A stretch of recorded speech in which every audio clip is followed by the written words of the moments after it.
Информационна кампания.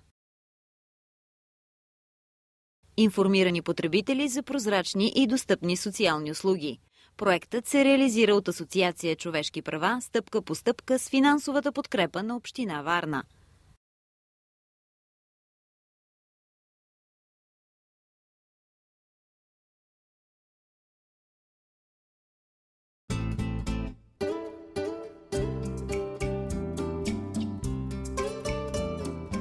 Надежда за достоен живот е името на единственият дневен център за хора на пенсионна възраст във Варна.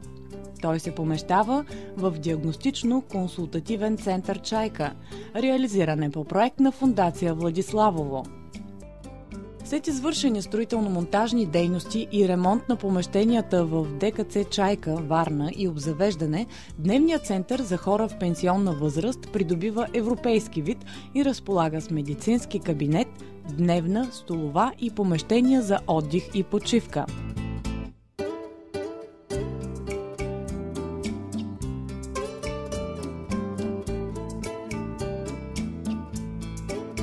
Първоначално дневният център стартира по програма ФАР на Европейския съюз в частта деинституционализация посредством предоставяне на услуги в общността за рискови групи. След това центърът става държавно делегирана дейност. Центърът разполага с социален работник, медицинска сестра, хигиенист и рехабилитатор. Провеждат дискусии и разговори по актуални проблеми, подпомага се извършването на административни услуги, здравна профилактика, честваме празници, рождени дни, организираме екскурзии, кратки разходки. Общо взето е това, предвиден е и топъл обяд за посетителите на дневния център.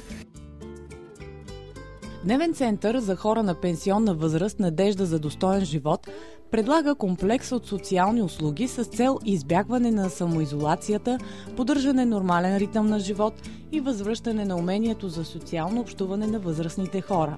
Идеята е в центъра да бъде създадена позитивна, близка до семейната среда, като същевременно се отчитат индивидуалните нужди на възрастните хора.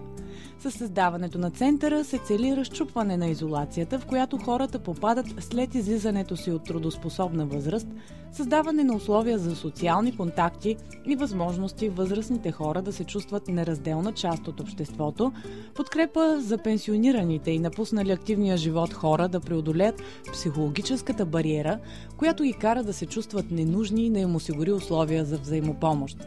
Конкретната цел при създаването на дневния център за хора на пенсионна възраст «Надежда за достоен живот» е посетителите да получават ежедневни грижи и внимание съобразно техните индивидуални потребности и техните нужди от организиране на свободното време, взаимопомощ и социална интеграция.